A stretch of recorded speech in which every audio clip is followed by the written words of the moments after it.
Mail Day.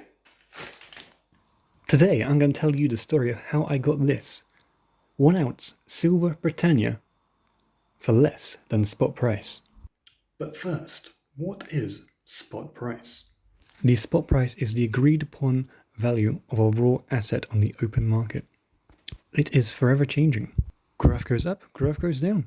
Now this isn't a raw asset. It has been transformed. It was minted by the Royal Mint and sold for profit. UK citizens also paid VAT on silver, and with most things bought online, there's a delivery fee. Point being, to buy it for less than spot price, I had to do a little bit of jiggery-pokery.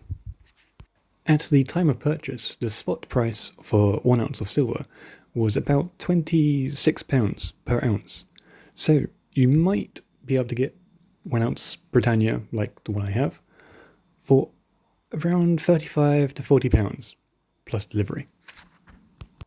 There are all kinds of places where you can buy silver for that kind of price, including directly from the Royal Mint, Atkinson's, Shards, eBay, the Silver Trader, the Silver Forum, or Stacker Social.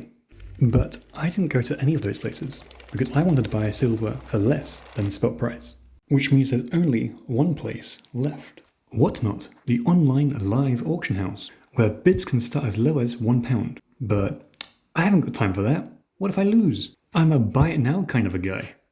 As you can see, no one here is selling buy it now for less than spot price. But I've got one more trick up my sleeve. I signed up to Whatnot using a referral code, which gave me £10 for free. But that is still not under spot price. And I'm not lying to you. PayPal randomly gave me £5, which was use it or lose it. I had to use it before a certain date, or it just disappeared. So that's the story of how I bought 1 ounce of silver for less than spot price. And you potentially can too, because the Whatnot links still exist.